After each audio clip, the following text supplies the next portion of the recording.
Thank you for joining us. Before we get started on today's episode, just a quick reminder to please smash the like button in the bottom right corner and subscribe to Locked On Senators so you can be the first to know when new content arrives. The best way to help us grow is to comment on the video as well. So let us know if this is a player you want the Sens to draft or you think they should stay away from, and let us know why as well. This is one of 64 draft profiles that we're producing. So let's get into it. All right, Pilsy, coming in at number 2 on our Locked On Senators 2022 draft rankings for the final time. We're going to the U.S. National Team Development Program in a draft full of great names. This man may have the coolest. It's Logan Cooley, a commit to the University of Minnesota. And when I think of Logan Cooley, I think of silky smooth. Ross, that was my first note as well. He's so goddamn smooth. I mean, this guy, whether it's weaving in and out or carrying the puck up the ice, he's dancing through defenders in the slot. He is the perfect guy, to use the phrase, he can stick handle in a phone booth, because no matter how much space or no matter how many defenders are on him, he'll figure out a way to get through them. And that's why Logan Cooley is all the way up at number 2 on our prospect profile rankings. He's a centerman. He's 5'11". He's 180 pounds, left shot. And in 51 games with the under 18 team at the U.S. program, he had 27 goals, 48 assists, good for 75 points and 67 penalty minutes as well. I could see him slotting into a top 6 role right away with the University of Minnesota. A rare feat for a freshman, but this guy just seems to have it.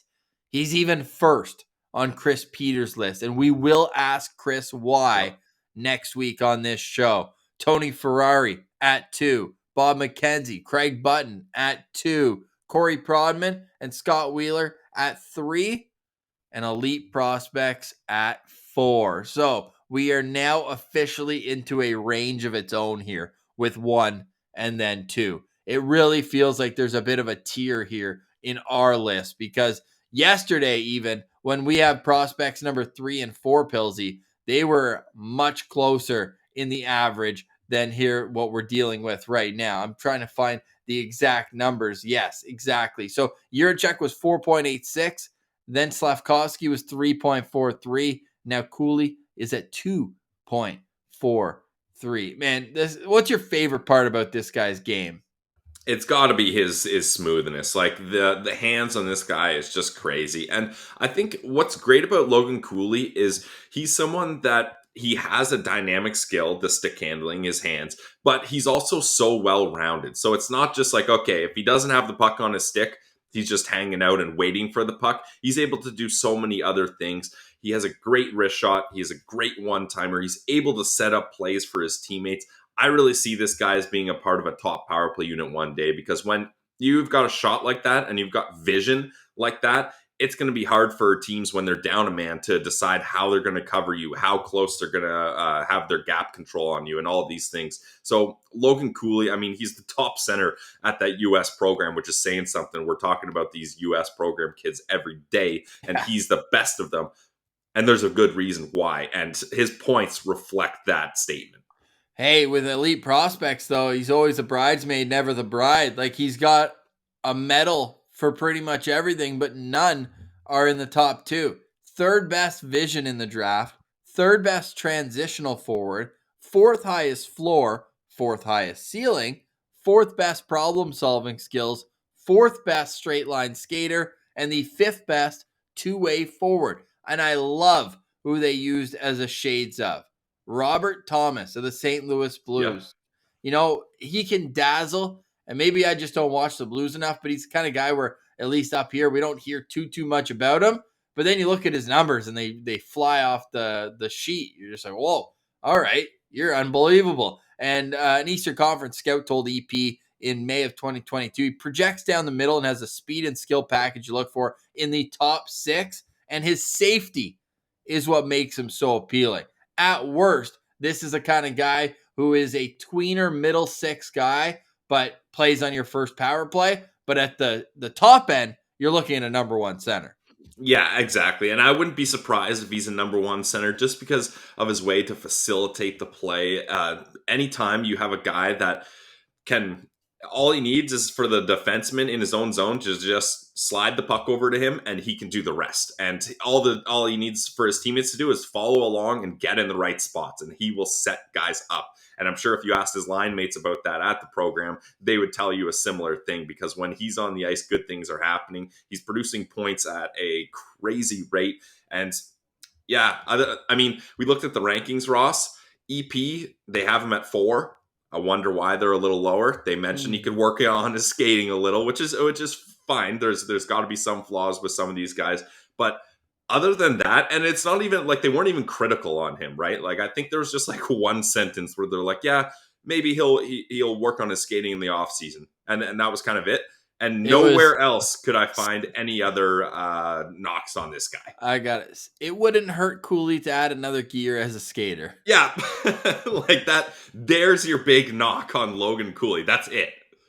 He certainly has number one center upside, and what I love too is how he makes his teammates around him better. His playmaking ability is right there, almost side by side. I still think that his hands are the best, but he uses his hands when it comes to passing the puck and making sure his teammates are getting it in the right spot. Like think about Cutter Gauthier as well. Like he's the kind of guy, he's good catch and shooter, but he's put in these unbelievable positions from Logan Cooley where he can just tap it in, just give it a little taparoo.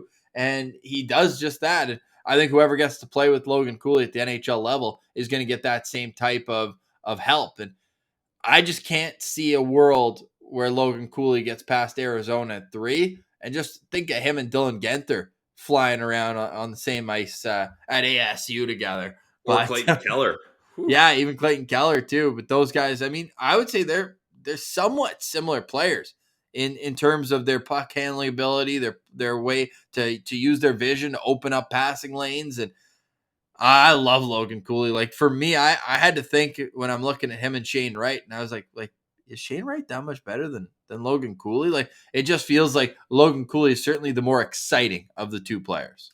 Yeah, I would say, and we're obviously, I mean, spoiler alert, but Shane Wright is our number one overall. Oh, no spoilers. So we're gonna get to him shortly here. But I would say, Ross, they're very similar players, except if you've got a scale for offense and defense, Logan Cooley's offense is up here, Shane Wright is here. But then you go defense, Shane Wright up here, Yeah. Logan Cooley there, right? And so it's gonna be a decision for the Habs if they want to go for a more well-rounded two-way defensive type center, or if they want to go for someone with a little more dynamic offensive skill in Logan Cooley.